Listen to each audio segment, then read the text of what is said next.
Knighton. Arian runs 19.49, and that's not even the craziest part. This was his first official 200 meters of the outdoor season. The 200 meter World Championship Finals is nearly 12 weeks after that race. He might not even be anywhere near his peak for the season. And who knows how far he is from his true athletic potential. At the end of the day, he's only 18. And for once, the track community is on the same page. Unlike the Marcel Jacobs versus Bolt conversation, or Matt Bowling's comparisons to Carl Lewis, it seems like we're pretty much all in agreement that Arian's 19.49 is insane. And here's the thing, before this, he was already breaking Usain Bolt's junior records. However, this is different. As Shakespeare once said, there's levels to this. And Knighton has certainly elevated to a new one because now he's a fourth fastest 200 meter sprinter ever. Not under 18, not under 20, fourth fastest period of anyone, any age, after turning 18 just 4 months ago in January. To put this into perspective, Usain Bolt's personal best was 19.93 a few months before turning 18. It was the second fastest 200 meter time that year. And 3 days after turning 18, Usain Bolt went on to the Olympics. Unfortunately though, he was eliminated in the heats. On the other hand, Knighton went on to the Olympics at 17, made it to the finals, and nearly took home a medal, finishing in just 4th place. Fun fact, the year Usain Bolt went to his first Olympics was 2004. That's the same year Arian Knighton was born. Arian's numbers are straight up insane for his age. The problem is we've seen other situations where a new sprinter rises, shows massive potential, but falls short. The question everyone seems to have is, will Arian Knighton break Usain Bolt's 200 meter world record? To answer this question, we first need to look at how far he is from breaking the national record, which is held by Michael Johnson, who ran 19.32 26 years ago. Since then, not a single person from the US has been able to touch it.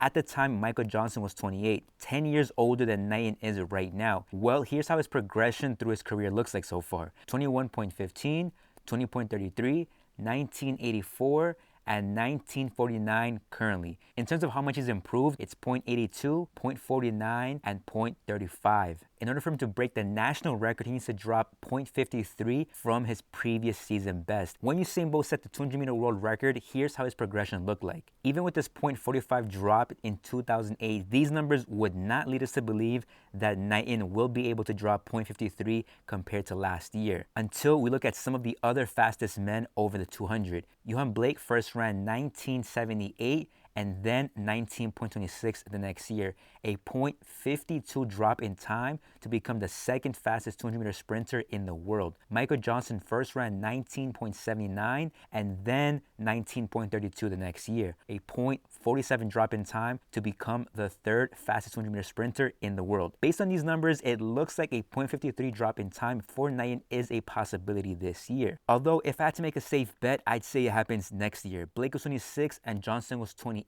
when they ran their personal best in the 200 meters. I don't see his coach pushing him towards a number that could get him injured, considering that he has plenty of time to mature and continue improving.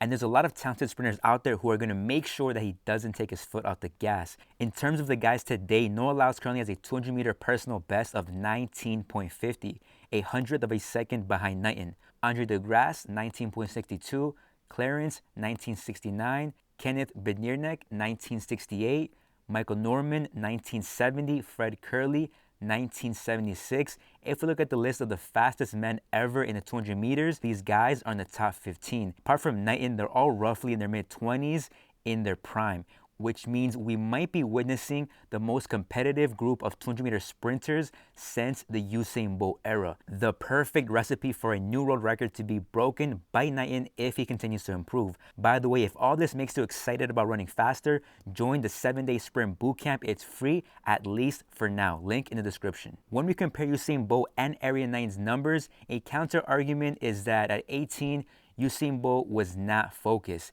and that he didn't like to train until his performance at the 2004 Olympics motivated him to step it up. That's a fair argument, and this is a great time to address the economics of being a professional track athlete because of how it could impact world records. In my interview with two-time Olympian Matthias Buehler, I learned that you don't just get paid based on your performance, if only it were that simple. Two people can be running the same exact times, but one could get paid way more than the other based on the country they represent. Where you are from actually plays a huge role in how much money you make as a professional track athlete. For example, reports show that the #1 country with the most disposable income is the US. As a result, these companies have bigger marketing budgets and are constantly competing for the attention of their consumers. If you happen to be an athlete from the US who is getting a lot of attention, chances are companies will spend more money on you compared to someone who is from a country that doesn't have all those factors. This is a simplified explanation, but it provides context to some advantages that Knighton has to break the world record. One of those advantages is having more resources at a younger age. Usain Bolt signed to Puma at 16. This is a report of how much Nike, Puma, and Adidas has grown in revenue.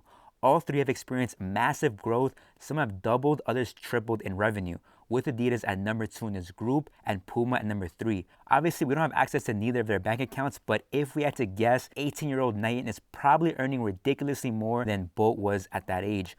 More resources simply equals higher chances of success. Even if we hate to admit it, it's hard to deny that better sports doctors, better physical therapists, and better technology is going to improve your performance and reduce risk of injury, which leads us to the next advantage that Knighton has: massive improvements in technology and science. The tracks are changing, the shoes are changing, the training tools are changing. It's not just the athletes.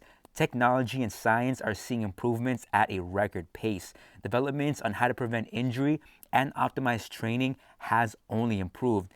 This leads us to the third advantage that Knighton has: being injury-free. Usain Bolt struggled with injuries throughout his entire career. He entered his first Olympics in 2004 with a hamstring injury. Not only is Knighton running insanely fast for his age, but he appears to be injury-free. And having more resources, better science, and better technology is only going to help keep him that way as long as possible. Imagine if Bolt didn't struggle with hamstring injuries at such a young age. Who knows if he could have ran even faster. Now, I want to talk about disadvantages also. There's not that many, honestly, but there is one we can address. Carl Lewis talked about this recently and discussed the concept of not rushing your age. Being young is an advantage in athletics, but can also be a disadvantage. A high school athlete going into professional sports has to go through a transition phase. Before, you were a superstar in your town and winning was easy. Now everyone is watching and you're racing the fastest men in the world. Before, you're running only a few tough races a year. Now you're running a tough race every week. Before, your responsibility was to go to school and win races.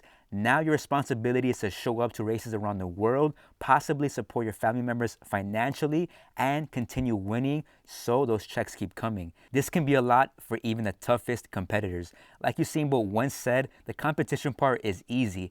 Everything that happens before that race is what's hard. So will he break Usain Bolt's record? It's been 13 years that the 200-meter world record has lived untouched.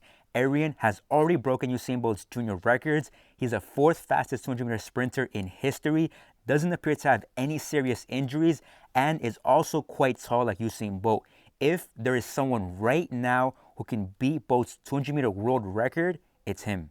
Now, if you really want to learn more about the controversial technology helping athletes break records, you can check out this video where I share the story behind the Nike shoe so unusual that it was banned from competition and never released to the public. Click here right now to find out why Usain Bolt hates this shoe.